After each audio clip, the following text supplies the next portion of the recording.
পুরুষ কখনো ভয় পায় না, তুই ভয় কেন পাচ্ছিস? আমার ভাইকে বের করে আমাকে জেলে ঢুকিয়ে দিন, আমি জয় বাংলার স্লোগান দেব।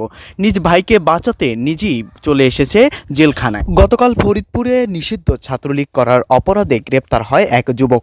পরক্ষণে সঙ্গে সঙ্গে বোন হাজির হয় জেলখানায়, এসে নিজ ভাইকে আরও সাহস জোগাতে দেয় বিভিন্ন রকমের কথা। তিনি পুলিশের সামনেই বলেন, তুই ভয় কেন পাচ্ছিস? পুরুষ তো কখনো ভয় পায় না, আমার ভাইকে বের করে আমাকেই জেলে ঢুকিয়ে দিন, আমি জয় বাংলার স্লোগান দেব। সে সময় জনসম্মুখে এমন বক্তব্য দেওয়ায় যা মুহূর্তেই ছড়িয়ে পড়েছে সামাজিক যোগাযোগ মাধ্যমে। ভাইরালকৃত ভিডিওতে দেখা যায় নিজ ভাইকে গ্রেপ্তার হওয়ার পর নিজেই জনসম্মুখে পুলিশের সামনেই এভাবেই বক্তব্য দেন চিৎকার করে। ভাইকে সাহস জোগাতে বলেছেন, আমাকেই জেলে ঢুকিয়ে দেন, পুরুষ কখনো ভয় পায় না। এমন বক্তব্য দেওয়ার পরে পুলিশের সামনে মুহূর্তেই স্তব্ধ হয়ে গেছে আশেপাশে থাকা সাধারণ মানুষ।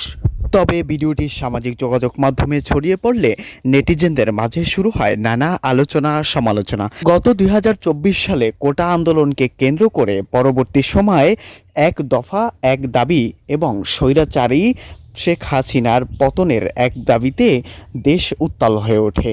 এর মাঝে ৫ই আগস্ট সরকার দেশ ত্যাগ করেন।